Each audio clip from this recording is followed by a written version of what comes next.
Hola, ¿qué tal? Soy Pablo Paredes Figueroa, profesor de Historia, Geografía y Ciencias Sociales. Como la clase anterior, vamos a continuar con primero medio y vamos a continuar lo que estábamos hablando sobre la construcción de Estado-Nación. En la clase de hoy vamos a especificar ciertas cosas y vamos a hablar de la clase burguesa y la transformación del Estado-Nación en el siglo XVIII y siglo XIX.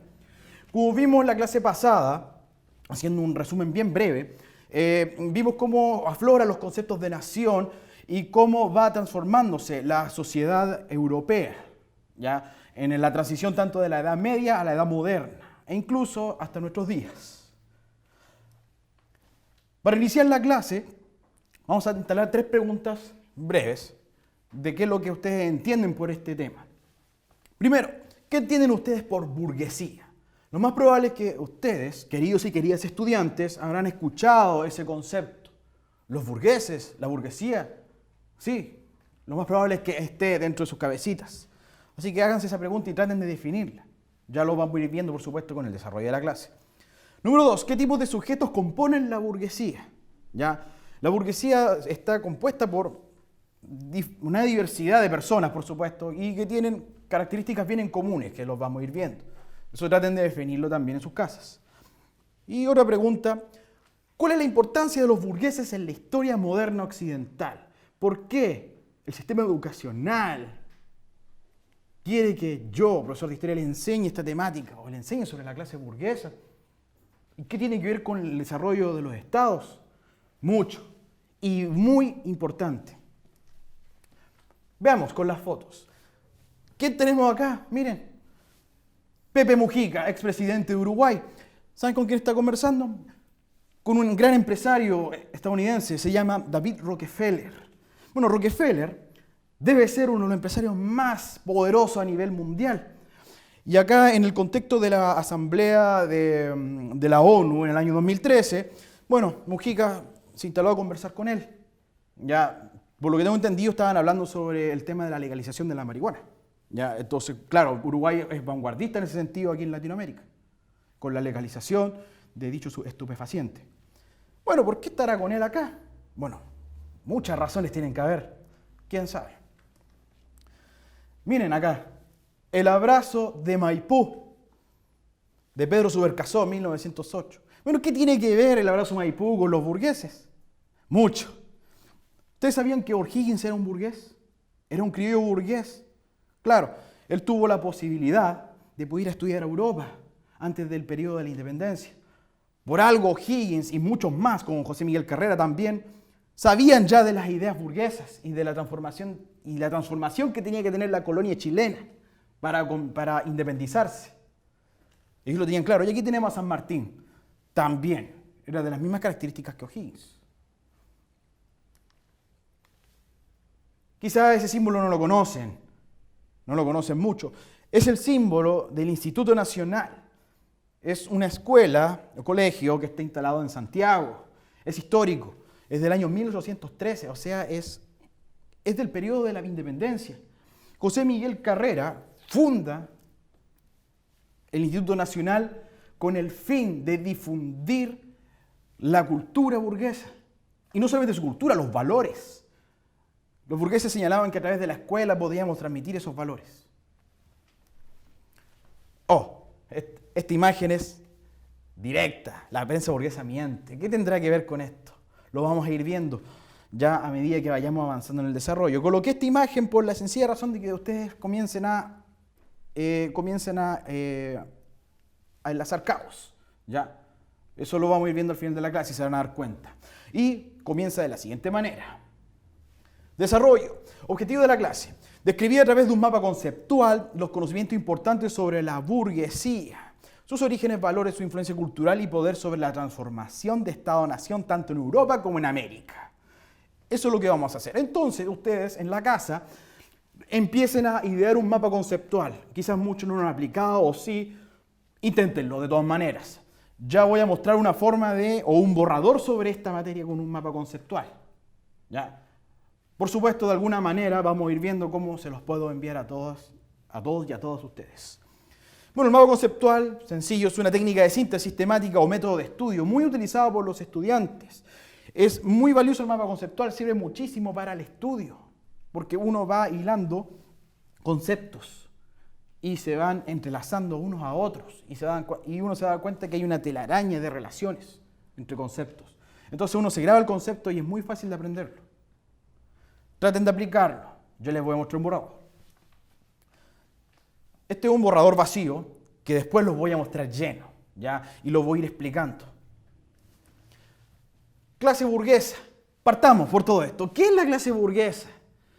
Los burgueses es una clase social acomodada. ¿Y en qué se caracteriza principalmente? Se caracteriza en que ellos manejan los modos de producción. Y muchos se preguntan, ¿qué son los modos de producción? Los modos de producción son formas específicas de cómo organizar la actividad económica. Por ejemplo, tenemos la tierra, es un elemento importante de modo de producción. A través de la tierra uno maneja la actividad agrícola, por ejemplo, los alimentos. O las fábricas también son organizaciones que tienen ciertos modos de producción. Y eso los burgueses van a ir controlándolo, ¿ya? Suelen ser capitalistas, propietarios de tierras y banqueros. Los bancos comienzan a aparecer en este periodo, a finales de la Baja Edad Media.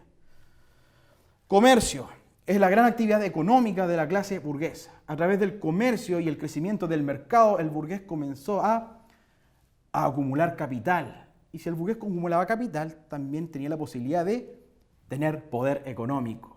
Y el poder económico va a ser importante. ¿Cómo se clasifica la burguesía? Alta burguesía y la baja burguesía. La alta burguesía son grandes burgueses, dueños de bancos, dueños de fábricas, dueños de grandes tierras, entre otros. La baja burguesía son pequeños y medianos propietarios. ¿Ya? Generalmente tenían negocios familiares, bastante piola, se puede decir coloquialmente. Bien, lo importante de la clase burguesa es que a medida que iba aumentando su poder económico, iba expandiéndose su poder en todo sentido. E incluso va a llegar a reproducir su cultura. Ya lo vamos a ver cómo. ¿Cómo se origina la burguesía? Primero, Edad Media. Se origina en la Edad Media. La burguesía era una clase totalmente aparte a la sociedad feudal estamental. Recuerden que lo que ustedes han aprendido en años anteriores, la sociedad estamental es una sociedad estable, donde no hay movilidad social. El noble es noble y morirá noble, o el campesino va a ser campesino y nunca va a llegar a ser noble, porque está predestinado a eso. El burgués, a medida que avanzaba la Edad Media y pasábamos a la transición a la Edad Moderna, su papel se va a convertir en algo fundamental, porque el crecimiento del mercado le va a empezar a dar más importancia al dinero, ¿ya? Y como lo mencioné anteriormente, el dinero iba a generarle poder. Jugó un papel importante. El burgués. Sigamos con los burgueses. ¿Cómo se caracterizan esta clase, o cómo se caracteriza esta clase social? Primero, hablemos de los valores burgueses. Los burgueses tenían ciertos valores y hay unos valores muy conocidos. Libertad, igualdad y fraternidad. ¿Les suena? Sí, viene de la Revolución Francesa. De ahí viene esta pregonación o esta difusión de ideas o de valores. También tenían otra idea importante como el progreso, una idea muy conocida hasta nuestros días, innovación, la individualidad y el trabajo, o la igualdad ante la ley, o la igualdad de oportunidades, son todos conceptos de origen burgués. Este concepto igual es importante, Estado de Derecho. De repente han escuchado a nuestra autoridad hablar del Estado de Derecho. Este concepto solamente o generalmente se puede resumir en que todos los sujetos que componen un país están sujetos a la ley. Sea quien sea, sean políticos, sean las autoridades, sea uno la sociedad civil. Tiene que cumplir con un orden jurídico establecido que tiene dicho o un determinado país. Movilidad social es otra característica, es parte de la burguesía. A diferencia de la sociedad feudal, no existía la movilidad social. Uno era noble y era noble, o era campesino. Ahora, con la acumulación de capital o de dinero, tú podías tener movilidad social, podías cambiar de clase. Puedes pasar de clase pobre o de clase baja, en este caso. Puedes pasar a ser clase media. Claro, Obviamente te invitan a esforzarte y a tener que trabajar duro para poder lograrlo. Pero en la sociedad burguesa sí, tú puedes tener movilidad social. Puedes llegar a ser incluso una persona con harto dinero, si te lo propones. Y otra característica importante, y esto influye hasta nuestra actualidad, son las libertades civiles y públicas. ¿Han escuchado las libertades individuales? Libertad de reunión, libertad de expresión, libertad de cultos, libertad de reunión, libertad de circulación, entre otros. Son conceptos que vienen de la época burguesa y que existen hasta nuestros días, existe en nuestro ordenamiento jurídico. Esto está en la Constitución, de hecho. Otra cosa importante también, los conceptos de república y la democracia también fueron como revividos por los burgueses. ¿Ya? Lo consideraron algo importante, una forma de organización republicana. ¿Ya? Propusieron ideas, a través de intelectuales, por supuesto, propusieron la idea de separar los poderes y tener otro tipo de organización política. Los burgueses impusieron su cultura en el arte, moral, ética y costumbres y modales. Así es, a medida que el burgués comenzaba a tener poder, va a empezar a difundir y a reproducir todo esto, su cultura y moral. ¿De qué forma? Ya llegaremos a eso. Estos valores generalmente van cambiando con el tiempo. Ya recuerden que la historia es súper dinámica. Y en un momento el burgués en un determinado periodo se convirtió en un transformador social. Después comenzó a medida que empezó a querer poder y empezó a instalar su cultura o su forma de vida, claro, comenzó a convertirse en una sociedad más conservadora. Y claro, eso genera un efecto, una causa-efecto. Si aparece una sociedad conservadora, obviamente, desde abajo va a aparecer una sociedad que va a querer cambiar lo que se mantiene, como lo hicieron los burgueses en los periodos del absolutismo. Esto va a pasar después, en la edad contemporánea, en nuestros tiempos. Siglo XVIII, periodo clave de la transformación de Estado-Nación. Habíamos hablado de la construcción de nación la clase pasada, vimos términos generales, ya vimos cómo se instala la Edad Moderna. Sin embargo, a finales de la Edad Moderna, en el siglo XVIII,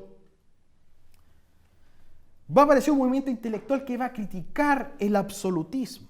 O sea, va a criticar que el rey sea tan poderoso y que tenga todo el poder, que él administre el Estado, que él legisle, que él cree sentencias. Eso lo va a criticar la Ilustración, ¿ya?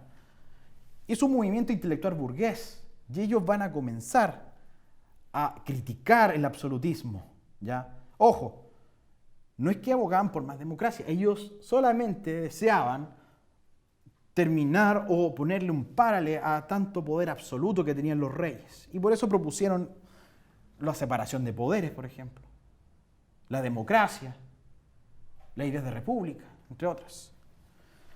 Y claro, el rey justificaba y argumentaba que su poder estaba en manos, o se lo había entregado el poder divino, o la ley divina, que era fue una elección de Dios. Y por supuesto, eso era algo relacionado con la religión, y los burgueses se alejan un poco de eso, ¿ya? Los de la Ilustración van a empezar a utilizar mucho el racionalismo. O sea, que la razón esté por sobre, en este caso, por sobre ideas religiosas. La razón va a primar, o va a empezar a primar a partir del siglo XVIII, con Montesquieu, con Rousseau, con John Locke, con Voltaire, con Montesquieu, entre otros. Entonces la Ilustración va a sentar las bases y de aquí va a surgir una doctrina política muy importante y que no se les olvide, el liberalismo. Y ya lo vamos a definir, tengo una definición exacta de lo que es liberalismo. Y con esto comienza el fin de la sociedad estamental y vamos a pasar a una sociedad de clases, donde las clases sociales se van a marcar y se van a hacer muy presentes. Según los académicos, las nuevas ideas liberales sobre el Estado-Nación fue una de las causas del estallido de la Revolución Francesa en 1789. Y es así, exactamente. La Revolución Francesa fue de carácter burgués. Ya, eso ténganlo claro y nunca se les olvide. Al mismo tiempo, paralelamente, mientras se desarrollaba la Revolución Francesa, por el otro lado, y desde Inglaterra sobre todo, va a comenzar a consolidarse la Revolución Industrial. Esta forma de de producir a gran escala a través de fábricas, en donde ahora en vez de, si en una hora producías 10 chaquetas, gracias a la revolución industrial ahora iban a producir 200 en una hora. Harto. El cambio fue enorme, fue una explosión enorme en la economía. Y la revolución industrial va a generar un gran cambio, junto con la revolución francesa. Son como dos revoluciones que van a ir de la manito con el burgués, caminando juntos. Ambos hechos históricos fueron los primeros pasos para transformar el Estado, los cuales se consolidarían en el siglo XIX. ¿Ya? ¿Y qué consecuencias trajo todo esto? Bueno, la independencia de los Estados Unidos. Muchos de los académicos profesores, cuando hablan de las causas de la independencia o de las consecuencias que generó la Ilustración, está en esto. La independencia de los gringos en 1776. Y esto comenzó una expansión en cadena. En toda América después todos estarían desarrollando movimientos de independencia. Ya Estados Unidos fue el primer paso y después llegaría una ola o una pandemia, ahora que está de moda, que se expandiría por todo el continente y le pondría fin a las colonias europeas. Movimientos independistas en Latinoamérica tenemos varios, por ejemplo, Haití, una revolución de esclavos negros. En 1804 fue totalmente innovador eso. Esclavos tomándose el poder. No. Así pensaban en la época algunos. ¿Cómo puede ser que estos tipos hagan un país o un estado? No, es imposible. Bueno, Chile en 1810, Argentina en 1810, México también. Lo mismo pasaría en Perú y Bolivia en 1821 y 1825, en Venezuela también en 1811 con Simón Bolívar. ¿Han escuchado a Simón Bolívar? Es el padre de la patria de Venezuela. O en Chile como lo tenemos con Bernardo O'Higgins, en Argentina con José de San Martín, como un gran héroe también José de San Martín en Argentina, entre otros. No con esto, claro, después de la Revolución Francesa y todo el germen que propagó, porque eso hizo la Revolución Francesa al fin y al cabo, fue propagar un germen, se produjo 3 olas importantes revolucionarias. La más importante, sí, es la de 1848. A partir de esta fecha, el burgués va a consolidar toda su cultura, todos sus principios políticos, económicos, y lo va a instalar al poder. O sea, van a despojar al rey, fuera. Y llegamos los burgueses a manejar el poder del Estado. Eso fue a la larga lo que hicieron los burgueses gracias a la expansión de su poder. Y por eso es tan importante, y por eso es parte de una clase y hablar específicamente de quiénes son. Estas revoluciones fueron burguesas, igual que la Revolución Francesa, fueron revoluciones hijas y fueron las que definitivamente consolidaron al burgués en el poder, en Europa y en todo el mundo occidental. Por supuesto, la idea de la Revolución de 1848 era tratar de que el malestar social se canalizara, porque claro, en esos años estaba el surgimiento de los proletarios, trabajadores sobreexplotados, o gente que reclamaba más derechos políticos, ¿ya? Y entonces en ese malestar social se canaliza en 1848 y los burgueses los van a tomar del brazo y van a caminar con ellos, ¿ya? Entre otras cosas. Estas revoluciones consolidaron el poder de la burguesía en la sociedad europea en el siglo XIX de forma casi inquebrantable hasta 1914. Fecha importante, fecha en que inicia la Primera Guerra Mundial, ahí se produce un quiebre. Pero en todo el siglo XIX va a regir todas estas ideas que el burgués expandió. Y algunas familias poderosas que tenemos, por ejemplo, la familia Rockefeller que aparecía detrás, ellos lograron tener el monopolio total en el siglo XIX sobre la producción petrolífera en Estados Unidos. O sea, tremendo, un tremendo negocio hicieron. O la familia Rothschild, algunos dicen que son dueños de casi toda la banca mundial. Pero eso se lo dejo a su investigación. Vean en internet lo que tengan la posibilidad e investiguen a estas familias y se van a sorprender realmente. Conceptos importantes. Liberalismo. Pongan atención. Doctrina política, económica y social nacida a fines del siglo XVIII, gracias a la Ilustración, que defienden la igualdad ante la ley, la libertad del individuo y una intervención mínima del Estado. Ideas conocidas, ¿no? Así es, son muy conocidas, hasta hoy en día. La igualdad ante la ley siempre se ha escuchado, que todos somos iguales ante la ley, que sea poderoso, rico, etc.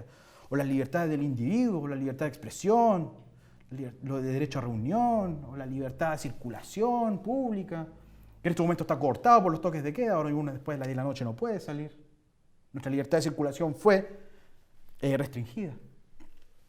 Y la intervención mínima del Estado. Y esto de la intervención mínima del Estado se asocia con, esto está acá, el libre mercado, exacto. Y el libre mercado surge en los periodos del siglo XVIII con la Revolución Industrial.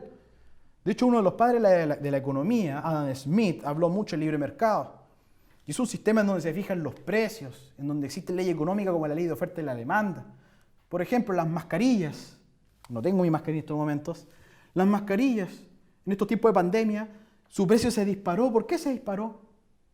Porque dijeron que, como iban a ser muy demandadas, les vamos a subir el precio.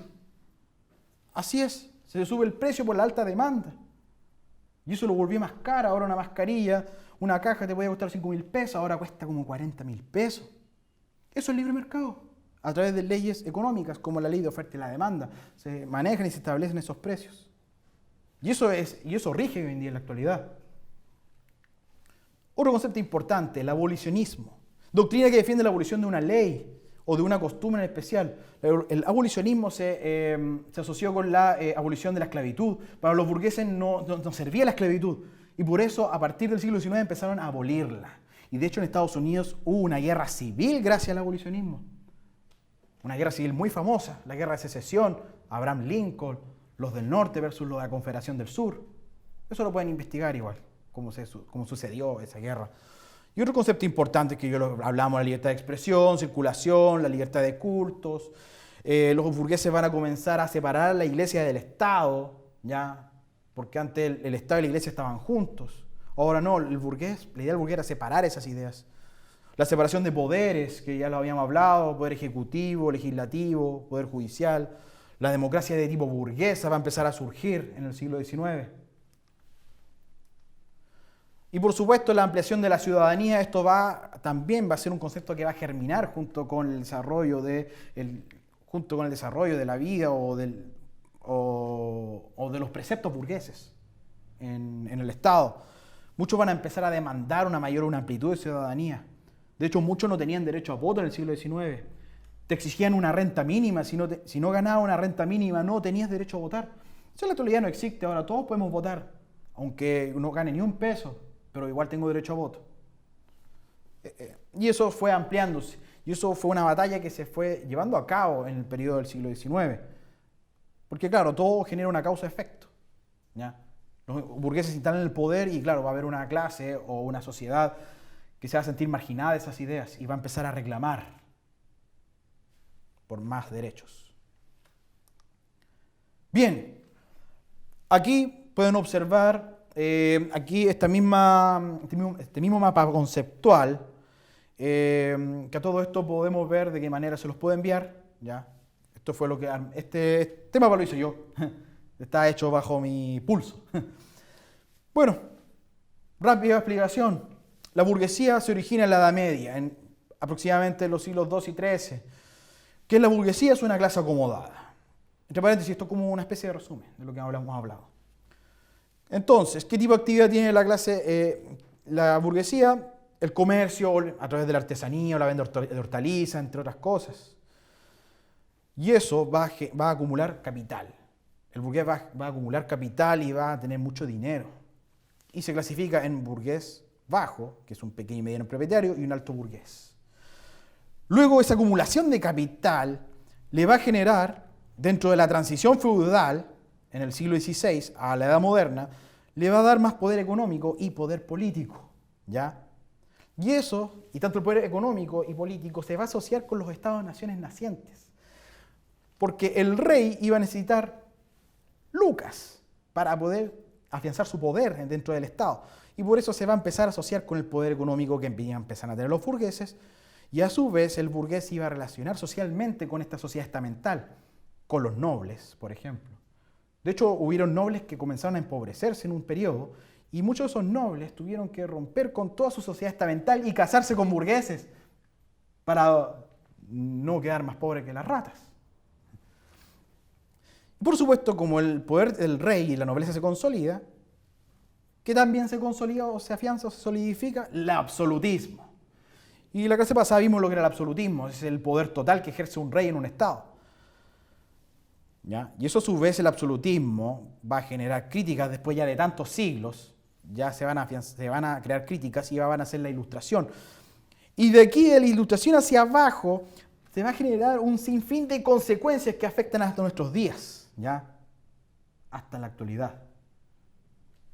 De aquí hay todo un enlace que eso lo pueden ver en específico. Por supuesto, mi idea ojalá es tratar de enviarles este mapa conceptual. Les va a servir mucho, ¿ya? Como cultura general o conocimientos generales, o para evaluaciones sobre esta materia. Cerramos. Preguntas abiertas para que ustedes empiecen a cranear en sus casas o sus hogares. En la actualidad, ¿cómo se expresa la cultura burguesa? Después de todo lo que hemos visto, ¿cómo ustedes creen que se puede expresar? ¿De qué forma se expresa en la actualidad? ¿Cómo pueden pensar eso? Si revisamos la historia, ¿los valores burgueses han tenido cabida en toda la sociedad?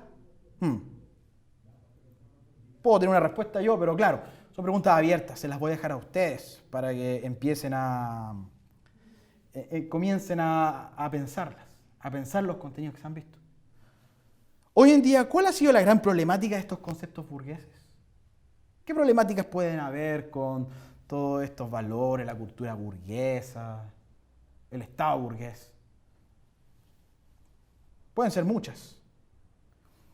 Y otra pregunta, ¿es necesario ampliar la democratización de los valores burgueses o hay que transformarlos? ¿Qué piensan ustedes?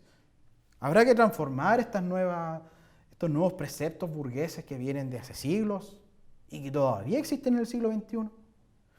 Por supuesto, en la actualidad, con la globalización consolidada, ha puesto en choque estas ideas. Porque claro, la globalización ha abierto fronteras y un poco genera ciertos debates.